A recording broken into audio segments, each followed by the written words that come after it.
بسم الله الرحمن الرحیم. السلام علیکم مینوالو. میش سره د بني مرګري شلې مرګري د راغلي دی او موږ ته به د بني شلې خوراکونو باره کې ګپ شپ لګوي.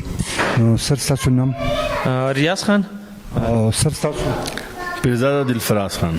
ریاض خان دا راته وایه چې ستاسو د بني ښایسته لکه شایسته به ورته مونږ وایو که نه، شایسته خوراکونو کې کم کم څیزونه دي؟ ډیره مننه. زه به تاسو ته ووایم چې باني شی چې کوم خوراکونه دي شاید چې دنیا په بل ګوټ شی نه کېږي. لکه اول خو زه تاسو ته ووایم چې بنو حلوا چې کومه ده په ټوله دنیا شی مشهوره ده او دغه وجه دغه ده چې د باني دغه حلوا روزانه په بیس باندې تقریبا د دنیا کونج ته یورپ ته او خلیج ته ټول ملک ته دریمي او خلک دغه نه خوند خولي دغه سه سره کتو سه سګوري او د بانو پلو چې کیندا پلو چې مجوته وي هغه نسبو په ټول پاکستان شه یو اسلام آباد شه وګرا لاهور شه وګرا کراچي شه وګرا سم غټ شهر نه دي په غونډه شهر شه د بني خلک لګیا دي او دغه چې کوم ډیشز دي دغه خلک ته رسایي او خلک یې نه خوند خولي. مسالې خو د سدي چې هغه خو دغه ډیشز سره استعمالېږي.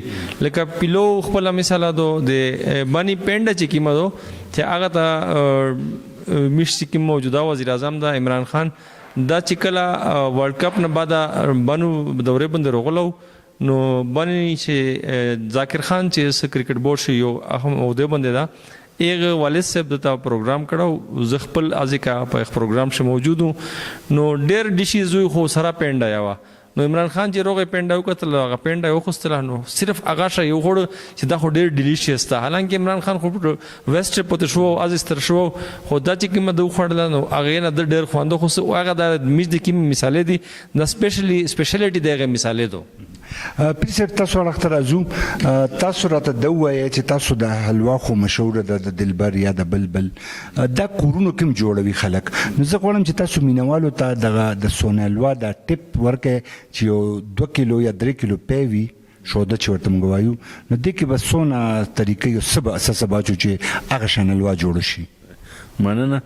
د سونی خو چونکه مو ملګری اول چې میز د بني یو مشهور ډیش ته چې باقاعده برآمد کېږي نو ملک شه بلکې د ملک نه بار خداغه پکېره جوړېږي و دغه په حواله خپل ماهرین وی چې هغه دا غي خو به هر حال فرمولا دغه دا شایدي پکېره شي چې کیمه جوړوي لکه دا څه جوړوي چې پهله خاص شي نه دای چې غنم لومد کی چې هغه پسیره باندې کښر دي زرغون شي بیا چې دیر زرغنېږي سترګه چې وای به موچکی به ونی دغه شای لکه د مثلا دوا سره چې پیوي یو په لګبګ دا شای وسره ګاټ شي یو په غنم هغه د غنم وړ خو هغه غنم هغه چې ما کوم غدر توش فرمولا او د سره بیا مختلف غونډه لکه ټاټري پکې اچيږي د ټاټري تناسب خول شي بس لک د خلی په سر د ګوتو په سر صرف هغه